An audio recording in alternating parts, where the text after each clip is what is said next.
Hey guys, it's Chocolate Thunder here. Back for the BJD Addicts tag, like my journey tag. Hello to all BJD addicts out there. Yeah, I may as well get started. I've got my phone here and I've saved all the questions. So yeah, let's get started. How did you first find out about BJDs? My first site of BJDs was on a forum called DeviantArt, and I was really into it because I was doing a lot of costumes at the time, so I was publishing quite a lot of pieces about stuff I was doing at uni and all that kind of thing, and I was browsing through other Deviants pages and basically came across these amazing dolls, and I really wanted to know more about them, so I found out from one of the owners what they were called, because they didn't have like a piece saying, and basically went online, googled it, and basically kind of went from there. So I found, like, my first companies I found were like Doll Zone and Volks, and Volks really put me off because they were so expensive, as well as Sim. I saw Sim as well and I was like, oh my god, they're so expensive. And then that kind of led me on to watching things on YouTube and researching them more and looking into different sculpts and all that kind of stuff. So it was kind of a year process, really. I first found out about them, what was it? I've been in the hobby for nearly 2 years now, so 13, probably 2011 I first found out about them, and then nearly 2 years ago I got my first doll.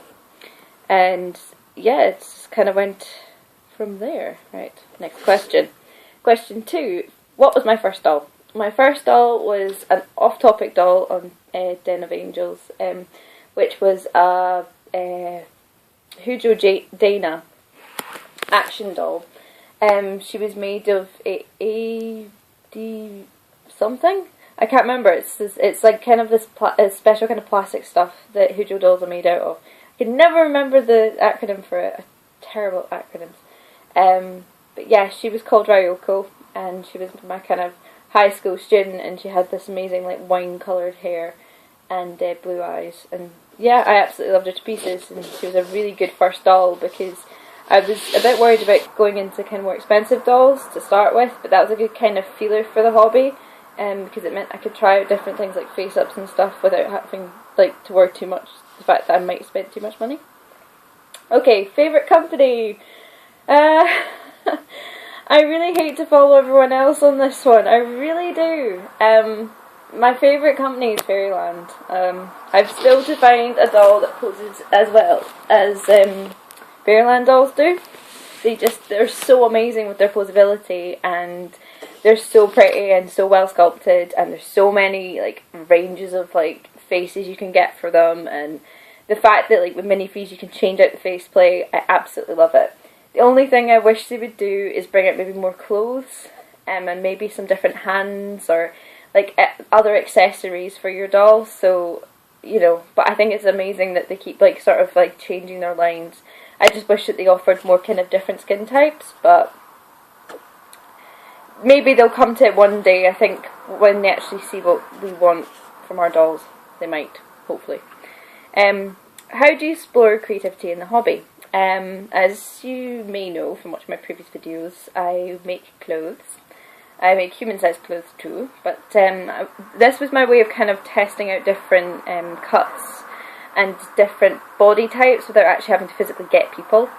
And it was also my way of trying out different techniques, because there's so many techniques when you're sewing that I don't necessarily get to try out big scale, but I'd love to try out little scale to see if it works, and then I can maybe transfer it to a larger scale. So that's kind of how I do it.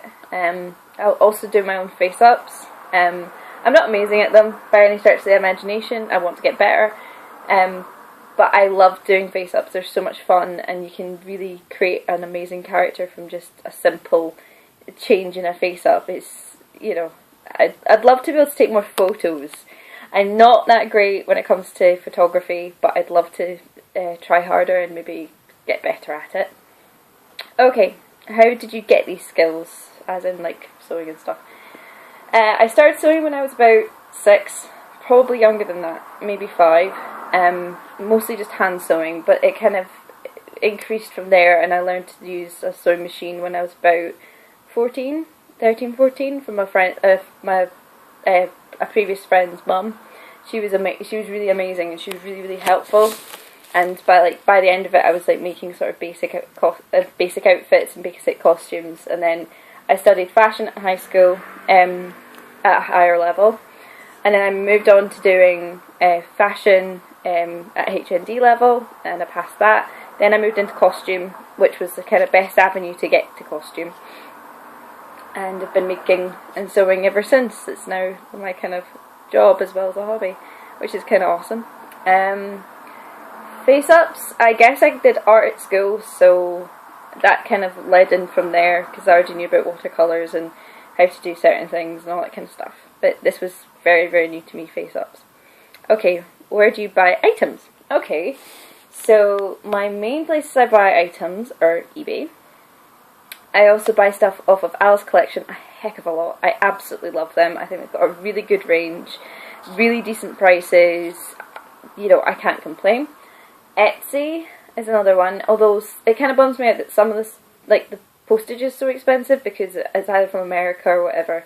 Kind of bums me out a wee bit because there's some really nice stuff on Etsy, but I just can't afford it. What else? I also go on Tabuyo. It's a Chinese marketplace, and I managed to translate some Chinese, so I could like search on there, and I get a lot of doll clothes from there. Where else? I think they're the kind of main ones, the main places I go for doll clothes. Tabuyo is especially bad for me because it's so cheap and like it's so easy to access. You're like, oh my god, there's so much stuff. But luckily things like sizes limit me a little bit, so I'm safe for now, although we'll see. What styles do you like for your dolls? Okay, I kind of like this kind of Mori girl kind of look. I think it's really cute. I also like kawaii. I like kind of modern styles. I like slightly preppy styles where they've got the kind of loafer shoe and like kind of pleated skirts and stuff. What else do I like? I really like high necks as well. I don't know why. I just think they're really, really cute. I really like steampunk, and you'll see a lot more steampunk if you watch my channel when I get my steampunk girl in. Should be awesome. So excited. And her arm should be coming in shortly as well, which is even better. What else? What other styles do I like? I really like kind of Victorian styles as well, but I don't really have like a Victorian style doll that kind of feeds into the steampunk a little bit. Yeah, that's probably about covering that. Okay, question 8. Size preference and what do you have more of? Okay, I love MSD. MSD is a really good size for me because they're very portable and they're a nice kind of scale to work on. I'd love to try having an SD, and that's what I've been kind of debating with just now, but I can't decide. I definitely have more MSD. I think I have about 5. 1, 2, 3, 4, 5, 6. Okay, 6. I have 6 SDs. So MSDs. Oh my god, I can't even talk today. MSDs. So, but I love mini dolls as well. I love like Pookie Fees and Little Fees, but definitely MSD are my favourite. And there's so much stuff for them as well. Like some of the stuff that I get for my MSDs, I wish I could get for like Little Fees, like little jackets and stuff like that. I wish there was more of them, which is kind of why I wish companies would produce more clothes sometimes. But I digress. More male than more male or female. I have more female. I only have one boy. I feel really bad for him, but he does get spoiled, and I absolutely love him to pieces. And I think it's because I don't feel like I need another boy. I'm very attached to him, and I like giving kind of all my male affection doll-wise to him. And he's so diverse anyway, so I get to kind of play around with costumes and stuff. But I don't really spoil him clothes-wise because I can't find as much stuff for his character, which kind of sucks, but I don't know. Girls I find a lot easier to kind of find clothes for and find styles that I like, which is probably why I have so many girls. Anyway, talk about one doll. Okay, I'm not going to talk about her. As much as I love her, I feel like I should really talk about my longest standing doll, because she's been with me for over a year now. She's a year old. She's called Una. She's a USD, and she's from Doll Love. And I've had her for about a year and 6 months, I think. So she's going to be 2 soon. And I absolutely adore her. She's really, really cute. And she's meant to be a typical kid, but she's meant to be really mischievous and a bit kind of pulls pranks on people and makes little jokes and is a bit just kind of mischievous. And I've got so many kind of little stories for her about like kind of little things she's done. Like one of the first stories I came up with for her was like one day her mum was dyeing her hair blonde or something, and she'd put the bottle on a table to go and get gloves or something, and she runs past and just knocks it off, and it just goes splat all over her hair. And because she had dark hair to start with, it dyes her hair pink. And obviously Mum freaks out and she thinks it's great because it's like, I got pink hair, this is so cool. So yeah, that's kind of like a funny little story that I came up with for her. And there's like loads of other little ones, like the bag that she carries with her Hello Kitty is made by her sister, and she just carries it around with her all the time because she misses her sister because she's late at university. So that's like kind of little stories that go along with her, and I absolutely adore her. You've probably seen her in my videos if you've been watching them. Anyway, have you sold a doll and why? Okay, to date I have sold about 9 dolls / floating heads. The main reason I sell a doll is because either their character just doesn't kind of sit with me well anymore, or I'm not as attached to them, and that's the usual reasons that I would sell a doll. I genuinely try not to sell dolls. It's just that sometimes it's not even financially. Financially, I'm fairly stable, so it's not that I have to get rid of them for financial gain. It's just that I don't connect with them as much. But I don't foresee this girl especially going anywhere anytime soon. And I don't see... There's only one potential one, but it's just because I've not spent time with her that I would potentially sell just now. But because I've not spent time with her, I'm not saying any more about it. Okay, anyway. Question 12. How do you connect with others in the hobby? Well, YouTube. YouTube is kind of my main outlet for connecting with other dolly people. That and Facebook and DeviantArt. They're the kind of main ways of talking to people about the hobby and seeing what people are doing with the hobby and all that kind of stuff, because there's not a big dolly network here, unfortunately. I think I'm trying to meet up with some doll fanatics, maybe in Glasgow, but I'm not sure what's happening with that yet. I haven't heard back on the forums. So I'm just kind of playing it by ear and seeing what happens. I'd love to do some doll meets. I'd love to do some like Google Plus Hangouts and stuff, and just talk to people. I really want to be able to talk to people about this hobby. I mean, I talked to my flatmate and she's quite interested in it, but there's no one else that I really chat to about it. So it's like, okay. Anyway, do you tell lots of people about your dolls? Okay, I don't hide them. I'm very open about talking about them, but I don't kind of go out of my way when I first meet someone to be like, by the way, I'm into ball jointed dolls.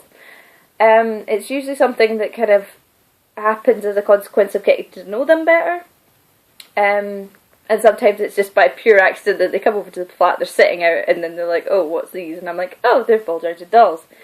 My family all know about them, my close friends all know about them, and they're fine with it.